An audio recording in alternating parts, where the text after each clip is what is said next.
하나님 말씀은 창세기 4장 26절로 5장 8절까지 말씀으로 하나님이 아담에게 가인이 죽인 아벨의 대신에 다른 씨를 주시다라는 제목으로 말씀을 나누고자 합니다. 아담과 하와는 하루아침에 두 아들을 잃었습니다. 아벨은 죽임을 당했고 가인은 아벨을 죽인 자가 되어 하나님의 낯을 피하여 멀리 도망을 가버린 것입니다. 이 사건은 가인과 아벨이 하나님께 드렸던 그 제사가 원인이 되어 발생한 일이었습니다. 하나님께서는 아벨과 그가 드린 제물에 대하여 하나님은 은혜의 얼굴로 바라보아 주셨습니다. 그러나 가인과 그가 드린 제물에 대하여서는 은혜로 바라보지 않으셨기 때문이었습니다. 이에 대하여 가인은 자신이 생각한 대로 열심으로 드렸던 그 제사에 대하여 그 제사를 받지 않으신 하나님께 분노하였고, 하나님께서는 그러한 가인에게 하나님의 뜻에 불순종하고 거부하는 그 죄를 다스리지 않으면 너는 죄에 사로잡힌 자가 될 것임을 분명히 말씀해 주셨습니다. 그러나 끝내 가인은 하나님의 선의 증거가 되었던 그 아벨을 죽임으로 하나님을 거부하였고, 자기의 옳음을 양보하지 않으므로 하나님으로부터 떨어져서 스스로 자기가 왕되는 길을 선택하였습니다. 가인과 아벨은 모두 온전한 하나님의 형상을 잃어버리고 죄로 인하여 오염된 육신을 가지고 반드시 죽게 된 그 아담의 형상을 따라 태어난 자들이었습니다. 가인과 아벨 모두 하나님의 거룩하심을 만족할 만한 어떠한 의로움은 전혀 갖고 있지 않았습니다. 가인이 자기가 농사지은 곡식이 아무리 귀하더라도 그것은 하나님의 거룩하심과 의를 만족시켜서 가인이 하나님 앞에 나아갈 수 있는 것은 아니었습니다. 또한 아벨도 자신이 드린 어린 양을 통하여 하나님의 거룩하심을 만족해 하고 하나님 앞에 설 수 있는 것도 아니었습니다. 죄인된 인간이 하나님을 만날 수 있는 유일한 길은 하나님께서 친히 찾아오셔서 은혜의 손길과 은혜의 얼굴을 비춰 주셔야만 가능한 것이었습니다. 사람이 하나님께 나아갈 길은 없었습니다. 하나님이 우리에게 다가오셔야지 우리가 은혜를 입어 하나님을 만날 수 있었다라는 것입니다. 하나님께서는 하나님의 말씀을 불순종하고 죄로 부패하게 되어 하나님을 두려워함으로 하나님을 피하여 숨고 있는 아담과 하와를 위해서 친히 찾아오셨습니다. 그리고 친히 가죽옷을 지어 입혀주셔서 다시 하나님 앞에 설 수 있는 자가 되게 하여 주셨습니다. 이와 같이 그 아담의 자손이었던 아벨에게도 하나님이 친히 찾아오셔서 아벨을 만나주셨습니다. 이것은 아벨을 향하신 하나님의 은혜이셨지 아벨이 하나님을 향한 어떠한 의의 모습은 아니었습니다. 아벨이 하나님 앞에 그렇게 의롭게 설 수 있는 어떠한 자격과 조건이 되었기 때문이 아니었다라는 것입니다. 그런데 가인은 아벨은 기뻐하시고 자신의 재산은 외면하신 하나님에 대하여 나의 의가 무슨 문제가 있느냐고 하면서 오히려 하나님을 향한 강한 분노를 아벨을 죽임으로 표출하였으며 자신의 의를 통하여 나도 하나님께 나아갈 수 있다는 것을 끝내 양보하지 않았던 것입니다. 하나님이 내게 가인이 죽인 아벨 대신에 다른 씨를 주셨다. 이것이 아담이 셋을 낳았을 때 고백한 그 고백이었습니다. 창세기 4장 25절에는 아담이 다시 자기 아내와 동침하매 그가 아들을 낳아 그의 이름을 셋이라 하였으니 이는 하나님이 내게 가인이 죽인 아벨 대신에 다른 씨를 주셨다 함이며, 아담은 아벨이 죽은 후 오랜 시간이 지나고 다시 아들을 낳았습니다. 그 아들은 하나님의 형상대로 지음받은 아담이 130년 만에 자기의 형상대로 낳은 아들이었고 그 이름은 셋이었습니다. 성경은 그 낳은 아들 셋을 아벨을 대신하여 낳은 아들이라고 하면서 하나님의 형상을 따라 지음받았던 아담의 후손은 장남이었던 가인의 후손이 아니라 아벨의 후손을 통하여 이어지고 있음을 증거하고 있습니다. 아벨의 모습 속에 있었던 아담의 형상이 그 아벨을 대신하여 낳은 셋을 통하여 나타났다는 것입니다. 그렇다면 셋은 아벨과 같은 모습이라 할 수 있는데 도대체 아벨의 모습에는 가인의 모습과 어떠한 차이가 있었기에 아벨에게 아담의 형상이 있었다고 말하는 것일까요? 처음 아담이 창조될 때의 모습은 창세기 1장 26절과 27절에 보면 이렇게 기록합니다. 하나님이 이르시되 우리의 형상을 따라 우리의 모양대로 우리가 사람을 만들고. 아담의 모습 속에서는 하나님의 형상과 하나님의 모양이 있었습니다. 그리고 하나님이 자기의 형상 곧 하나님의 형상대로 사람을 창조하시되 남자와 여자를 창조하셨다. 하나님의 성품과 하나님의 이미지가 사람에게 있었다라는 것입니다. 그렇다면 아담은 그렇게 하나님의 형상을 따라 지음받은 모습이었습니다. 그것이 처음에 창조될 때 아담의 모습이었습니다. 그런데 저들이 하나님의 말씀에 불순종함으로 죄를 지은 자가 되었을 때 저들의 모습은 그 하나님의 형상을 잃어버린 자가 되었습니다. 창세기 2장 17절 말씀에는 선악을 알게 하는 나무의 열매는 먹지 말라. 내가 먹는 날에는 반드시 죽으리라 하시니라. 하나님께서 하나님의 형상을 따라 지음받게 하셨을 때 손으로 흙을 통하여서 손으로 친히 창조하여 주셨고 그 코에 생기를 불어넣으심으로 생명이 되게 하셨습니다. 산자가 되게 하셨습니다. 그는 하나님의 생명이 함께함으로 산자였습니다. 그런데 하나님 말씀에 불순종하면 어떻게 된다고 말씀하십니까? 너는 죽은 자가 된다. 하나님의 생명의 근원이 너를 떠나서 너는 생명이 아니라 이젠 죽은 자가 된다고 말씀하셨고, 그렇게 저들은 하나님의 경고의 말씀을 거부하고 하나님의 말씀을 불순종함으로 또 죄를 범하게 되었고, 그 결과 저들은 죽은 자가 되었습니다. 에베소서 2장 1절에는 너희가 허물과 죄로 죽은 자임을 분명하게 증거하고 있습니다. 이것이 사람의 실존이 된 거예요. 아담에게 있어서 바뀌어버린 인간의 실존이 되어버린 것입니다. 그리고 거룩하신 하나님의 형상을 잃어버린 인간의 모습은 서로가 볼 때 부끄럽고 수치스러운 모습이었고, 하나님 앞에는 거룩하신 하나님을 두려워서 감히 바라볼 수도 없는 피하고 숨는 자가 되어버렸습니다. 그 존재의 모습이 창세기 3장에는 잘 기록되어 있습니다. 이에 그들의 눈이 밝아져 자기들이 벗은 줄을 알고 무화과 나무 잎을 엮어 치마로 삼았더라. 이 무화과 나무 잎을 엮어 치마로 삼은 것은 사람과 사람과의 관계가 단절된 것을 말하고, 무화과 나무 잎은 사람과 사람의 부끄러움을 가려주는 것이었습니다.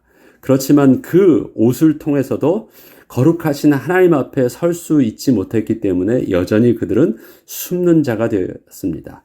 자기들이 지어 입은 옷을 가지고서는 하나님께 나아갈 수 있는 자가 되지 못하였다라는 것입니다. 이르되 내가 동산에서 하나님의 소리를 듣고 내가 벗었으므로 두려워하여 숨었나이다. 이렇게 말하고 있습니다. 이처럼 아담은 더 이상 하나님 앞에 설 수 없는 죄로 부패한 자가 되었지만, 하나님께서는 아담과 그의 아내를 위하여 가죽옷을 친히 지어 입혀주셔서 벗었으므로 두려워하여 숨지 않고 다시 하나님 앞에 서서 하나님을 기뻐할 수 있는 자가 되게 하여 주셨습니다. 이처럼 아담의 모습은 3번의 변화를 겪게 되었는데, 처음 하나님의 거룩한 형상을 따라 지음받았던 거룩한 모습에서, 두 번째 하나님의 말씀에 불순종함으로 죄를 짓게 되어 더 이상 하나님 앞에 설 수 없게 된 죄로 오염된 모습으로 바뀌게 되었고, 마지막으로 그럼에도 불구하고 하나님은 가죽옷을 친히 만들어 입혀주사 비록 죄로 부패한 육신의 모습을 가지고 있지만 그 옷을 입고 하나님의 은혜의 보좌 앞으로 다시 나아갈 수 있는 모습으로 새롭게 만들어 주심으로, 아담의 최종 모습은 죄인된 인간의 육신의 모습에 하나님의 은혜의 옷이 입혀진 모습으로 하나님 앞에 예배할 수 있는 자의 모습이 된 것이었습니다. 이것이 아담의 형상이에요. 지금 셋을 낳았다고 할 때 셋에게 아담의 형상을 따라서 셋을 낳았다라고 기록되어 있을 때 그 셋의 모습은 바로 이 3번째 모습에 맞는 모습이 바로 셋의 모습이었다라는 것입니다. 에덴 동산을 떠난 아담의 모습에는 하나님의 은혜가 덧입혀져 있었습니다. 가죽옷을 입고 있었으니까. 그래서 에덴 동산을 떠났지만 하나님을 떠난 것은 아니었어요. 하나님을 다시 붙잡을 수 있는 은혜로 사람을 새롭게 변화시켜 주시고 에덴에서부터 떠나게 하셨던 것입니다. 에덴 동산을 떠난 아담의 모습에는 하나님의 은혜가 덧입혀져 있었습니다. 에덴 동산에서는 하나님의 말씀에 순종함으로 선악과를 먹지 않으면 그것이 의가 되어 죽지 않는 축복을 누릴 수 있었지만 에덴 동산을 떠난 인간에게는 아무리 선한 마음으로 하나님께 제사하고 스스로 열심을 다한다고 해도 그 열심 자체가 의가 되어 하나님께 나아갈 수는 없게 된 죄로 오염된 죄인이 되었었는데 하나님께서는 아담에게 친히 은혜의 옷을 입혀주사 다시 하나님께 나아갈 수 있게 하여 주신 것이었습니다. 가인과 아벨의 제사를 통하여 가인의 모습과 아벨의 모습을 다시 확인해 보면 여전히 하나님 앞에 자신의 재물을 통하여 여전히 자신의 의로움을 주장함으로 하나님께 나아갈 수 있다고 가인은 하고 있었지만 하나님께서는 그 가인이 자신의 의를 주장하는 모습과는 달리 그저 하나님께서 그 은혜의 얼굴을 아벨에게 향하게 하사 자신의 의와 자신의 열심과 상관없이 하나님의 은혜가 바로 하나님을 만날 수 있는 유일한 길임을 분명히 알게 하여 주셨던 것입니다. 이것을 가인이 깨달아야 됐고 하나님께서 그렇게 행하신 모습 속에서 자신의 모습을 회개하고 하나님의 은혜의 방법에 순종함으로 하나님의 은혜를 구했어야 되는 것입니다. 이처럼 아벨의 모습에도 하나님이 아담에게 찾아오셔서 가죽옷을 지어 입혀주셨듯이 아벨과 그의 재물에 대하여 당신의 은혜의 얼굴을 바라보사 아벨 또한 아담과 같이 은혜로 하나님 앞에 설 수 있던 은혜의 옷이 입혀져 있었던 것입니다. 이러한 아담을 닮은 아벨의 모습이 바로 셋에게도 있었던 것입니다. 창세기 4장 26절에는 셋도 아들을 낳고 그의 이름을 에노스라 하였으며 그때 사람들이 비로소 여호와 이름을 불렀더라 기록하고 있습니다. 셋이 아들을 낳았다는 것은 셋이 부모를 떠나 독립하여 스스로 제사를 드리는 자가 되었다는 것을 뜻합니다. 그리고 셋이 부모를 떠나서 스스로 하나님께 제사를 드릴 때 그 제사의 모습이 지난날 아벨이 스스로 하나님께 제사를 드릴 때처럼 셋의 제사에도 셋과 그 제물을 받아주시는 하나님의 은혜가 있었기에 사람들이 하나님을 기뻐하며 하나님의 은혜를 따라 살 수 있게 되었다는 것입니다. 여호와 이름을 부를 수 있었다는 것은요, 사람들이 하나님을 기뻐할 수 있었다는 것이고 사람들이 하나님을 두려워하여 숨지 않게 되었다는 것이고 사람들이 마치 가인이 우리 한글 성경에서는 가인이 너 왜 하나님 앞에 그렇게 분노하였냐라고 표현하지만 영어 성경은 어떻게 표현하고 있냐면 너 왜 너의 얼굴을 하나님 앞에서 고개를 떨구고 있느냐고 표현합니다. 그러기에 한글 성경에서 창세기 4장 7절에 보면 내가 선을 행하면 어찌 낯을 들지 못하겠느냐라는 표현을 씁니다. 왜냐? 그 앞에 그 화가 난 모습을 어떻게 표현하고 있냐면 그의 얼굴을 고개를 팍 숙이고 있는 것이에요. 그렇기 때문에 하나님께서 그러한 가인에게 네가 틀리지 않게 순종하였다면 왜 네가 그렇게 낯을 들지 못하고 그렇게 떨구고 있느냐라고 말씀하신 것입니다.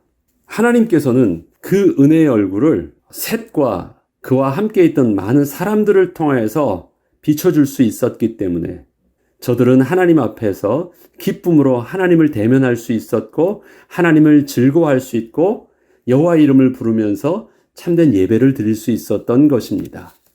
창세기 5장에는 오늘의 본문은 아담의 계보에 대해서 이렇게 기록하고 있습니다. 이것은 아담의 계보를 적은 책이니라.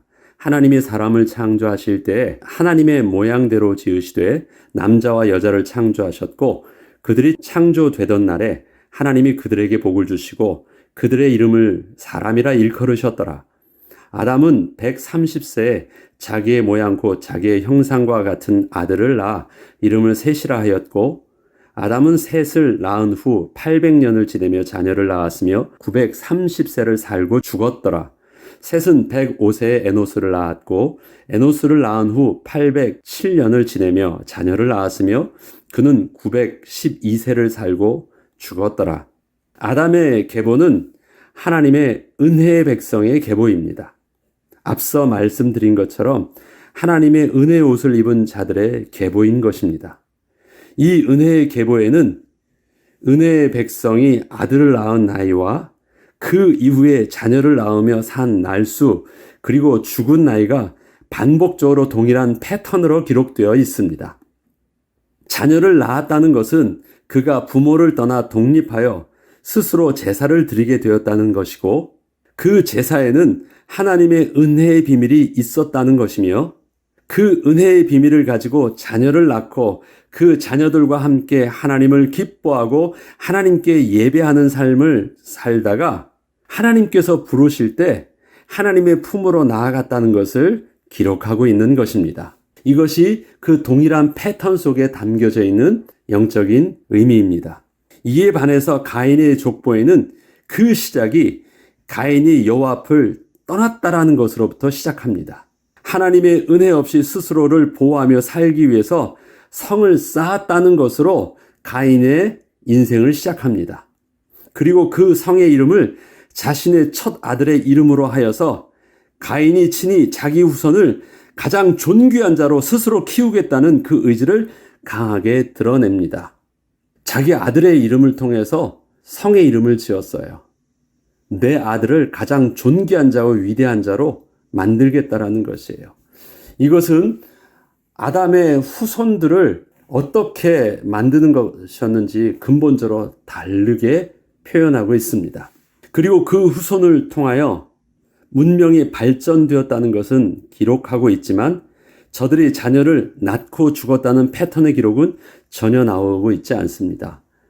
가인은 똑똑하게 키웠습니다. 하나님이 주셨던 지혜와 명철과 그 창조적 능력을 가지고 아이들을 자손을 키웠습니다. 다 가르쳐주고 마음껏 그것만 발산할 수 있도록 인간적으로 다 발산할 수 있도록 다 지원해 주었습니다.